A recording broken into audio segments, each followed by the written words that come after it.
السلام عليكم ورحمة الله وبركاته نحمده ونصلي على رسوله الكريم أما بعد সবাই জামান ছেড়ে তেলাওয়াত করুন আউযু বিল্লাহি মিনাশ শাইতানির রাজীম বিসমিল্লাহির রহমানির রহিম হুদাল লিল মুত্তাকিন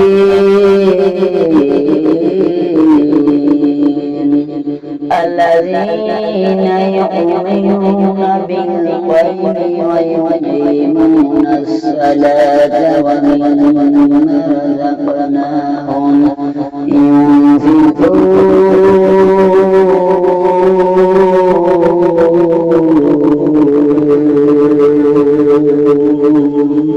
الله أكبر صدقت يا رب العالمين وقال رسول الله صلى الله عليه وسلم كلكم راع وكلكم مسؤول عن رعية الحديث أو قام عليه الصلاة والسلام সম্মানিত মুহতারাম হাজিরিন আল্লাহ তাআলার দরবারে লাখ কোটি শুকরিয়া যে আল্লাহ সুবহানাহু ওয়া তাআলা আপনাকে আমাকে কিছু দিনই কোরআন এবং হাদিসের আলোচনা শোনার মতো সুযোগ দান করলেন সে আল্লাহ তাআলার দরবারে শুকরিয়া জানাই সকলে বলি আলহামদুলিল্লাহ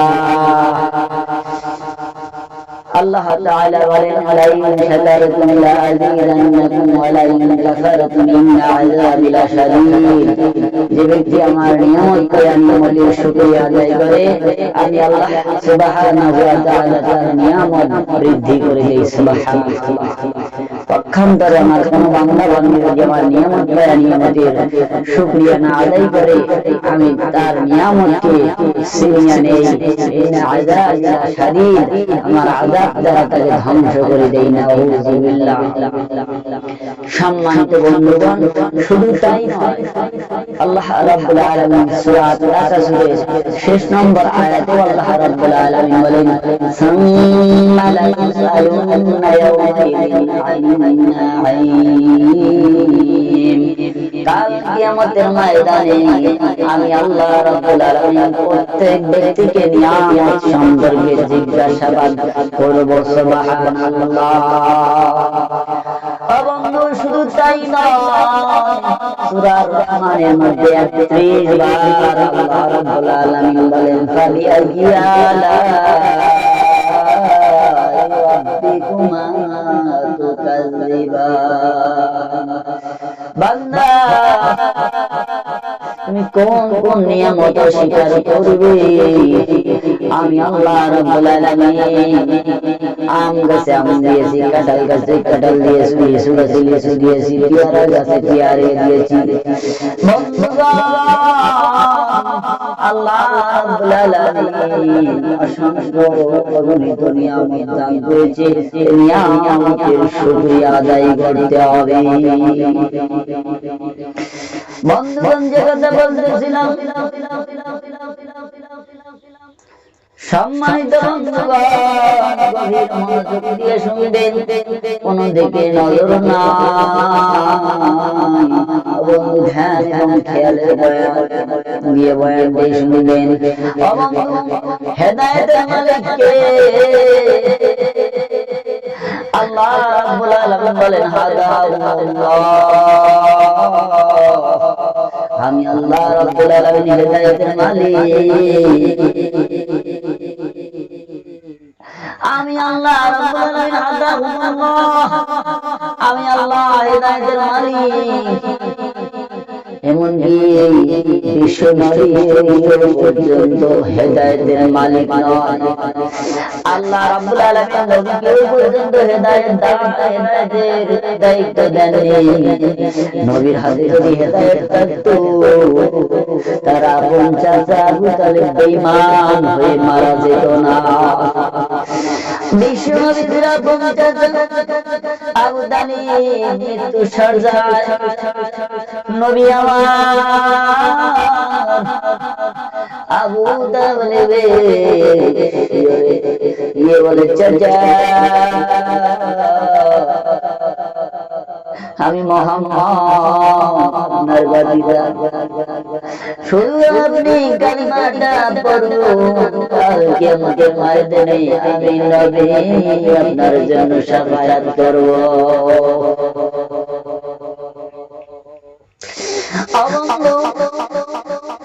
আবু তালিব বলে বাতিজা মোহাম্মদ আমি তোমার কালেমা বলতে পারবো না আমার মনে চায়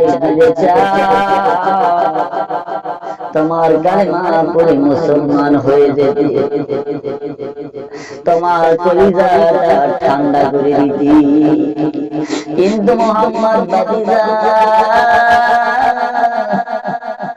তোমার কালেমা যদি আমি পড়ি মৃত্যু সজ্জা শেষ সময় আমার কওমের জাতিরা আমার সম্প্রদায়রা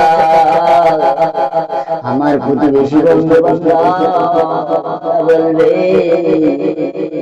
আবু তালিব শেষ পর্যন্ত বাতিজা মুহাম্মদের কালেমা পড়ে মুসলমান হয়ে গেল আমাকে খোটা দিবে আমাকে কলঙ্কিত হয়ে যাব এজন্য বাতিজা মুহাম্মদ আমি তোমার কালেমা পড়তে পারলাম না আবু তালিবের জীবন যায় চলে আমার নবী বলেন মুহাম্মদ চাচাজি শুধু একবার আপনি কালেমাটা পড়ুন কাল কিয়ামতের ময়দানে আপনার জন্য আমি শাফায়াত করব আল্লাহ তাআলার দরবারে তারপরে আবু তালিব কালেমা পড়তে না সঙ্গে সঙ্গে আল্লাহ রাব্বুল আলামিন কুরআনুল কারীমে সূরা কাসাসের 56 নম্বর আয়াত নবীর জিরশানে পেশ করে জানিয়ে দিলেন ইন্নাকা লা তাহদি মান আহবাবতা ওয়ালাকিন্নাল্লাহ ইয়াহদি মান ইয়াশা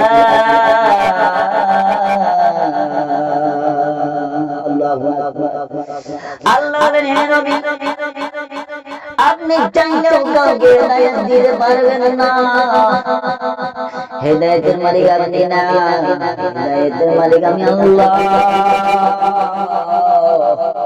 আমি হচ্ছি আমি আল্লাহ যাকে হেদায়েত দান করব সেই হেদায়েত প্রাপ্ত হবে আমি যাকে পথভ্রষ্ট করব সে পথভ্রষ্ট হবে শেষ পর্যন্ত আবু তালিব বেঈমান হয়ে কাফির হয়ে মৃত্যুবরণ করলেন কিন্তু নবীজি এত চেষ্টা করার পরেও তার আপন চাচাকে কালেমা পড়াইতে পারলেন না নবীজি চিন্তায় পড়ে গেল নবীজি চিন্তায় টেনশনে বিভোর আল্লাহ রাব্বুল আলামিন জানিয়ে দেন হাবিব আপনাকে সৃজন না করলে কুল কায়নাত 18000 মাখলুকাত আসমান জমিন লৌহ কলম কিছুই আমি আল্লাহ পয়দা করতাম না হে বন্ধু শুনে নাও তোমার চাচা আবু তালিব জাহান্নামের মধ্যে যাবে ঠিকই কিন্তু আপনার চাচা আবু তালিবের সবচেয়ে জাহান্নামের মধ্যে কম আযাব হবে আল্লাহ নবী বললেন আল্লাহ চাচা আবু তালিবের তিন জাহান্নামের মধ্যে কষ্ট হবে আমার আল্লাহ রাব্বুল আলামিন বলেন হে মুহাম্মদ বাতিজা হে মুহাম্মদ শুনে নাও তোমার চাচা আবু তালিব জাহান্নামের মধ্যে যাবে জাহান্নামের আগুনের জুতা পায়ে পরিয়ে দেওয়া হবে এই আগুনের জুতা যখন এই পায়ে পরিয়ে দেওয়া হবে, হাদিস শরীফে এসেছে আবু তালেবের মাথার মাথা শুধু টকবক টকবক বাতির মতো টকবক টকবক করতে থাকবে। হায় রে হায়, জাহান্নামের জুতা যদি পায়ের মধ্যে পরিয়ে দেওয়া হয় আর মাথার মাথা যদি টকবক টকবক করে ফুটতে থাকে, তাহলে এটা কিনা আবু তালেবের কেমন কষ্ট হবে। এজন্য বন্ধুগণ, হেদায়েত একটা মূল্যবান সম্পদ। হেদায়েত হাতে বাজে পাওয়া যায় না। হেদায়েত পাইতে হলে আল্লাহ রাব্বুল আলামিন বলেন, আল্লাযীনা ইয়াসতামিউনাল কাওলা ফায়াত্তাবিউনা হাসানাহু উলাইকাল্লাযীনা হাদাহুমুল্লাহ ওয়া উলাইকা হুম উলুল আলবাব।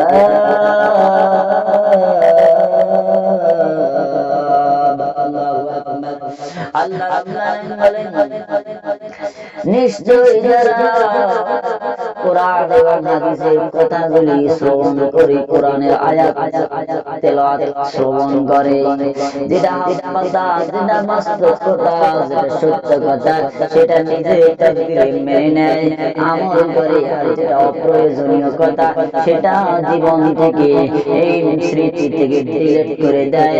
আল্লাহ, আমি আল্লাহ রাব্বুল আলামিন তাদেরকে হেদায়েতের রাস্তায় আমি আল্লাহ তুলে দেই। সুবহানাল্লাহ। আর ওরাই হচ্ছে প্রকৃত বুদ্ধিমান। আল্লাহু আকবার। এজন্য বন্ধুগণ, হেদায়েত পাইতে হলে কোরআন হাদিসের আলোচনাগুলি, সঠিক কথাগুলি আপনি যদি মানতে পারেন, আল্লাহ বিল্লাহি, আল্লাহর কসম করে বলি, আল্লাহ আপনাকে মাস্ট বি অবশ্যই হেদায়েত দান করবে। আর ওরাই হচ্ছে প্রকৃত বুদ্ধিমান। আবু বকরের দিকে নজর করে দেখুন। আবু বকর কোরআন হাদিসের আলোচনা শুনেছে, তার ঈমান কিন্তু বৃদ্ধি পেয়েছে। আর পক্ষান্তরে আবু জেহেল কোরআন হাদিসের আলোচনা শ্রবণ করেছে, তার শয়তানি বুদ্ধি আরো বাড়িয়েছে। এজন্য আবু বকরের মনে আমাদেরকে কোরআন হাদিসের মাহফিল আলোচনা শুনতে হবে। আল্লাহ তুমি আমাদের সবাইকে হেদায়েত দান করো। আল্লাহ আমরা হেদায়েতের মহতাজ। আল্লাহ তুমি আমাদেরকে হেদায়েত দান করো। আমিন আমিন আমিন আমিন। আল্লাহ কবুল করো। আমিন। রহম করুন আল্লাহ। এই শাহজালালের বাংলাদেশ, শাহপরানের বাংলাদেশ, লিয়াউমিয়ার বাংলাদেশ, শাহপরানের বাংলাদেশ, রহম করুন আল্লাহ, রহম করুন আল্লাহ। মারহাবা। আল্লাহ তুমি আমাদের সবাইকে আল্লাহ মাফ করে দাও। আমিন।